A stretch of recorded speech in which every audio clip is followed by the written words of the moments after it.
Halo GP Mania, selamat datang di channel Downforce Balap, yang akan mengabarkan berita paling panas, serta paling lengkap, seputar MotoGP.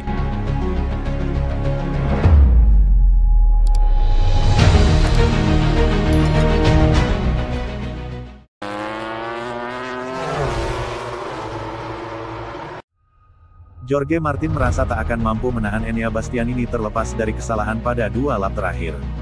Jorge Martin nyaris meraih kemenangan Grand Prix pertamanya sejak Le Mans, hanya saja kecepatan akhir balapan Enea Bastianini terlalu kuat untuk dibendung, seperti yang terjadi pada sprint race hari Sabtu. Bastianini memanfaatkan kesalahan Martin di tikungan ketiga untuk merebut pimpinan balapan. Namun, pembalap Pramac itu merasa hasilnya akan sama terlepas dirinya melakukan kesalahan atau tidak. Berbicara tentang akhir pekannya, Martin berkata, "Dari sisi saya tidak merasa percaya diri dengan bagian depan sepanjang akhir pekan. Saya mengalami banyak kesulitan. Hari ini kami melakukan langkah kecil dan saya pikir kami masih menemukan pengaturan dasar kami, katakanlah. Saya tidak tahu kenapa kami selalu berubah dari Sabtu ke Minggu tapi hari ini sedikit lebih baik, tapi saya tidak merasa 100% dan itu bergerak sedikit. Di belakang Pecco sebenarnya saya merasa baik-baik saja, namun saat berada di depan saya kesulitan menghentikan motor. Ketika saya melihat Enea sudah dekat, saya berusaha menahannya namun saya membuat kesalahan ini. Saya pikir hasilnya akan sama." Martin berhasil meninggalkan kekecewaan Sachsenring di belakangnya untuk mengungguli Francisco Bagnaia di kedua balapan di Silverstone. Ketika ditanya tentang kebangkitannya dari kesalahannya di Jerman, Martin dengan cepat mengatakan bahwa gelar diraih melalui hasil yang diperoleh dalam setahun.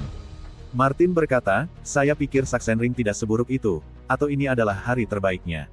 Kami perlu mendapatkan keseimbangan sepanjang musim dan saya pikir kami melakukan pekerjaan luar biasa. Libur musim panas bukanlah yang terbaik bagi saya karena saya pastinya sedikit tidak senang. Namun meraih hasil solid seperti ini adalah hal yang fantastis dan posisi kedua adalah yang maksimal. Saya mencoba melakukan balapan yang sangat cerdas dan mengatur segalanya. Kecepatannya cepat dan saya mencoba untuk menang hingga akhir tetapi Enea mampu mengejarnya. Saya mencoba untuk tetap bersamanya tetapi mustahil untuk mengalahkannya. Dia berada di level lain hari ini. Mari kita coba untuk meningkatkan diri ketika kita membutuhkan kepercayaan diri." Martin, yang mengatakan pencapaian terbaiknya di Silverstone adalah berada di posisi kedua, berharap bisa meraih prestasi lebih baik di Austria. "Saya 100% fokus pada apa yang bisa saya kendalikan," kata pelatih asal Spanyol itu. "Saya tidak bisa mengontrol jika seseorang mengalahkan saya.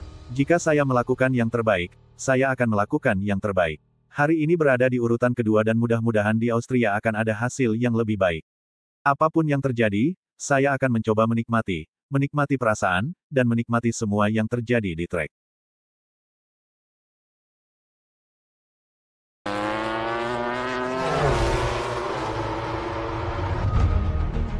Pedro Acosta meyakini KTM akan kembali bertarung di depan di trek yang lebih cocok untuk RC16.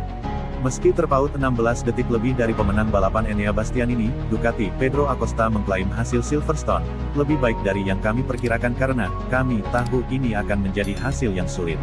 P9 bukanlah yang kami inginkan, tapi kami tahu itu adalah trek yang akan membuat kami menderita. Pembalap gas-gas Tertri itu menjelaskan bahwa KTM perlu merelakan sebagian kekuatan pengereman agar RC16 bekerja lebih baik di tikungan cepat dan karenanya lebih konsisten di berbagai sirkuit.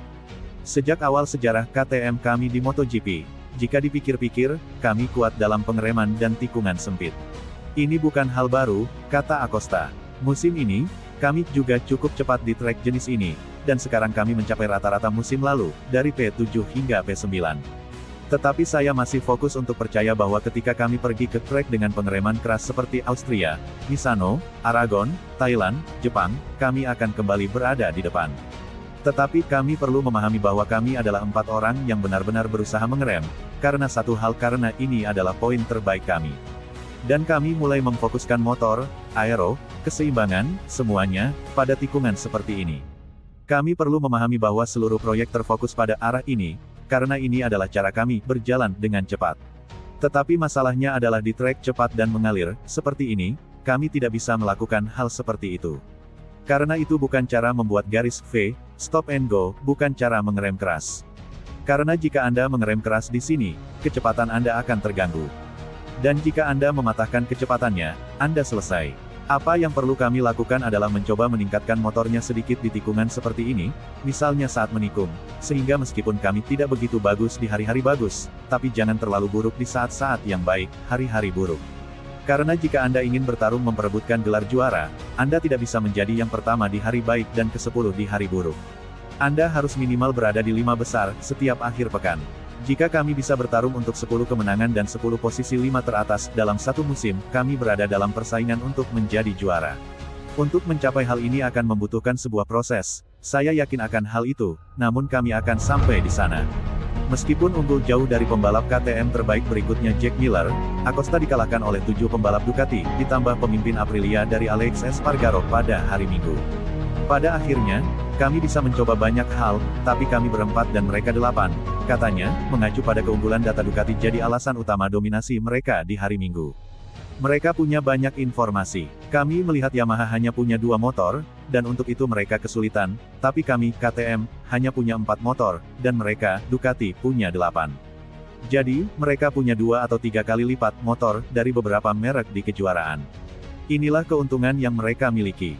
Mari kita lihat bagaimana tahun depan ketika Ducati akan dikurangi menjadi 6 motor, karena saya yakin perbedaannya akan semakin dekat, karena mereka akan mulai kehilangan informasi.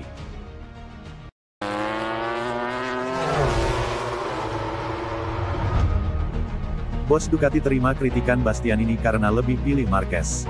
2 dari 3 pembalap Ducati teratas di klasemen sementara saat ini, Enea Bastianini dan Jorge Martin tidak akan membalap lagi untuk Ducati tahun depan. Bastianini berada di posisi ketiga dan Martin menempati urutan kedua. Keduanya masih sama-sama berpeluang menjadi juara dunia MotoGP 2024. Terlebih Bastianini akhir-akhir semakin kuat baik dalam sprint maupun balapan utama. Namun yang menjadi pertanyaan Bastianini adalah mengapa dia dan Martin dilepas oleh Ducati, yang lebih memilih pembalap Spanyol, Marc Marquez. Marquez mendapat kepercayaan Ducati untuk naik ke tim pabrikan mulai 2025 mendatang, menemani Francisco Bagnaia. Salah satu petinggi Ducati, Gigi D'Aligna memahami posisi Bastianini dan dia terbuka dengan kritikan. Saya senang atas kesuksesan Enea ini, tentunya, akui D'Aligna, berbicara kepada Sky di Silverstone, seperti dimuat motosan.es. Sayangnya kami harus memilih pembalap dari daftar pendek 3 pesaing, dan ketiganya berhak mendapatkan tim pabrikan. Ini merupakan pilihan yang sulit baik dari sudut pandang kemanusiaan dan olahraga, bahwa saya juga di sini untuk menerima kritik, dan saya menerimanya, tambah D'Aligna. Setiap tahun adalah babak baru. Akhir tahun nanti kita tutup tahun 2024 dan buka tahun 2025, semuanya tergantung pengerjaan rumah masing-masing. Anda tidak pernah tahu apa yang orang lain persiapkan untuk kita, hal terpenting adalah, bertahan, pada tahun ini dan kemudian memikirkan tahun depan.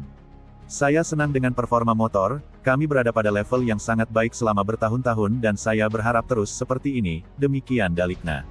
Bastianini akan pindah ke KTM, sementara Martin akan beralih ke Aprilia.